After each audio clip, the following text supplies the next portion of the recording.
ಸೂರ್ಯಕಾಂತಿ ಸೂರ್ಯಕಾಂತಿ. ನಮಸ್ಕಾರ ಬಂಗಾರಪ್ಪ ಅವರಿಗೆ.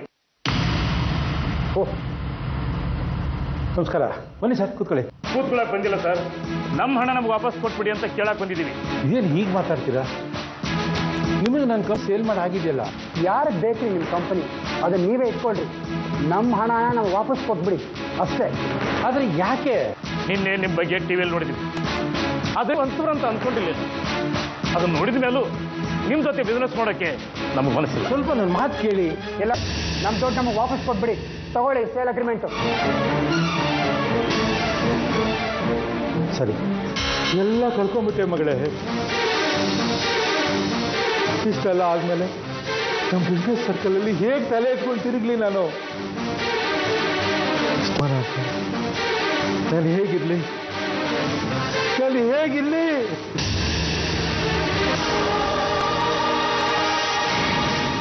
ನಿಮ್ಮ ತಂದೆಗೆ ಸಿವಿಲ್ ಹಾರ್ಟ್ ಅಟ್ಯಾಕ್ ಆಗಿದೆ. Is in the danger zone. In 48 hours ನಾವು ಏನು ಹೇಳೋಕ್ಕಾಗಲ್ಲ. ಅಬ್ಸರ್ವೇಷನ್ ಇಟ್ಟಿದ್ದೀವಿ. We will do my level best. ಅಕ್ಕ ಗೊತ್ತಾಯ್ತಾ? ಬರಪ್ಪಂಗೆ ಹಾರ್ಟ್ ಅಟ್ಯಾಕ್ ಆಗಿ ಹಾಸ್ಪಿಟ್ಲಿಗೆ ಸೇರಿದಾನಂತೆ. ಸರಿಯಾಗಾಯ್ತು ಅವನಿಗೆ.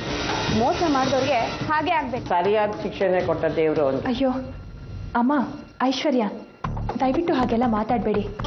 ಅವ್ರು ನಮಗೆ ಕೆಟ್ಟದ್ದು ಮಾಡಿದ್ರು ಅಂತ ನಾವು ಅವರು ಕೆಟ್ಟದಾಗೋ ಹಾಗೆ ಯಾಕೆ ಮಾತಾಡ್ಕೋಬೇಕು? ನನಗನ್ಸುತ್ತೆ ಆ ಬಂಗಾರಪ್ಪ ಅವ್ರಿಗೆ ಅವ್ರ ಮಗಳು ಸುಳ್ಳು ಹೇಳ್ತಿರೋ ವಿಷಯ ಗೊತ್ತಿಲ್ಲ ಅಂತ. ಅದಕ್ಕೆ ನಾನು ಹಣ ಕೊಟ್ಟೇ ಇಲ್ಲ ಅಂತ ಹೇಳ್ತಾ ಇದ್ರು. ಅವ್ರ ಮಗಳಿಗೂ ಏನೋ ಆಗ್ಬೇಕಾಯ್ತು ನೋಡು. ಬಿಡ್ತು ಅಂದ ಐಶ್ವರ್ಯ.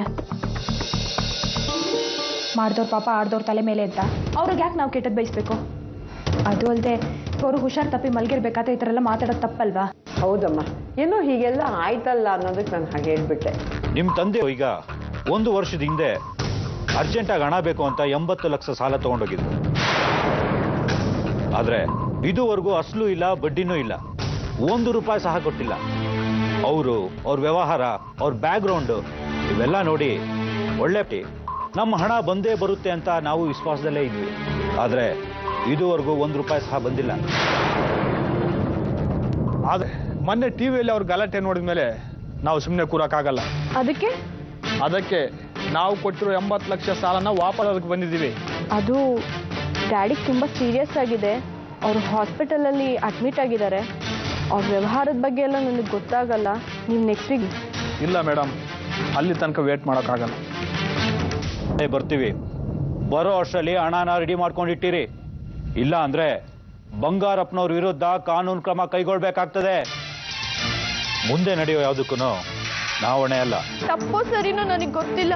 ಆದ್ರೆ ಕಾಂತಿ ಅವ್ರು ಕೊಟ್ಟಿರೋ ಹಣನ ಆ ಸಾಲ್ಗಾರಿಗೆ ಕೊಟ್ಬಿಡ್ತೀನಿ. ಹೇಗಿದ್ರು ಅದನ್ನ ನಮ್ಮ ಪಪ್ಪನ್ ಕೊಡೋದಕ್ಕೆ ಕಾಂತಿ ಅವ್ರು ತಂದಿದ್ದು. Thank you God, thank you very much. Thank you madam. ಇದರಲ್ಲಿ 80 ಲಕ್ಷ ಇದೆ ತಾನೆ? ಅಷ್ಟು ಡೌಟ್ ಇದ್ರೆ ಕೌಂಟ್ ಮಾಡ್ಕೊಳ್ಳಿ. ಬೇಡ ಮೇಡಮ್, ನಿಮ್ಮ ಮೇಲೆ ನಂಬಿಕೆ ಇದೆ. ಏನಾಯ್ತು ನಿಮ್ಮ ನಾಟಕ? ಏನಾದರೂ ಪ್ರೂಫ್ ಸಿಗ್ತಾ? ನನಗೆ ಗೊತ್ತು ನಿಮಗೇನು ಪ್ರೂಫ್ ಸಿಕ್ಕಿರಲ್ಲ. ಯಾಕಂದರೆ ನನ್ನ ಮಗಳು ರೇಷ್ಮಾ ಆ ಥರ ಕೆಲಸ ಮಾಡೋಕ್ಕೆ ಸಾಧ್ಯನೇ ಇಲ್ಲ. ಇಲ್ಲ ಸರ್, ನಿಮ್ಮ ಮಗಳು 80 ಲಕ್ಷ ದುಡ್ಡು ಕೊಟ್ಟಿದ್ದಾಳೆ ಸರ್. ಇಲ್ಲೇ ಇದೆ ಸರ್. ಅವ್ರು ಹೇಳ್ತಾ ಇರೋದು ನಿಜ ಸರ್. ಈ ಹಣನ ಇವರು ಕೊಟ್ಟಿದ್ದು ರೇಷ್ಮನೆ. ನಾನು ಅವಳಿಗೆ ಹಣನ ಈ ಬ್ಯಾಗಲ್ಲೇ ಕೊಟ್ಟಿದ್ದು. Sir ಮಾಡ್ಕೊಬಿಡಿ sir. ರೇಷ್ಮಾ ಒಳ್ಳೆ ಹುಡುಗಿನೇ. ಅವಳು ಹೀಗೆ ಮಾಡೋದಕ್ಕೆ ಏನೋ ಕಾರಣ ಇದ್ದೇ ಇದೆ. ಮೊದಲದೇನು ಅಂತ ನೀವು ವಿಚಾರಿಸಿ. ಇದ್ದಿದ್ರಲ್ಲಿ ಒಂದು ಸಮಾಧಾನ ಅಂದರೆ ನೀನು ಬಂದು ವಿಷಯನ ಪ್ರೂವ್ ಮಾಡೋದಕ್ಕೆ ಒಂದು ಅವಕಾಶ ಕೊಡಿ ಅಂತ ಕೇಳಿದಾಗ ನಾನು ಒಪ್ಕೊಂಡಲ್ಲ. ಆ ಬುದ್ಧಿ ದೇವರು ಕೊಟ್ಟನಲ್ಲಮ್ಮ, ಅದು ನಾನೊಂದು ವೇಳೆ ಒಪ್ಕೊಳ್ಳದೆ ಇದ್ದಿದ್ರೆ ಇಷ್ಟೆಲ್ಲ ಸತ್ಯ ಈಚೆನೇ ಬರ್ತಿರ್ಲಿಲ್ಲ. ತುಂಬ ಥ್ಯಾಂಕ್ಸ್ ಅಮ್ಮ. ಅಯ್ಯೋ ಹಾಗೆಲ್ಲ ಹೇಳಿ ಸರ್. ನೀವೇನಾದರೂ ನನಗೆ ನಾಟಕ ಮಾಡೋದಕ್ಕೆ ಅವಕಾಶ ಕೊಡದೆ ಹೋಗಿದ್ದಿದ್ರೆ ನನ್ನ ಕೈಲಿ ಏನು ಮಾಡೋದಕ್ಕಾಗ್ತಿರ್ಲಿಲ್ಲ. ಸರಿನಪ್ಪ, ಮುಂದೇನು ಇನ್ನು ಮನೆಗೆ ಹೋಗಿ ನಿರ್ಧಾರ ಮಾಡ್ತೀನಿ. ಸೂರ್ಯಕಾಂತಿ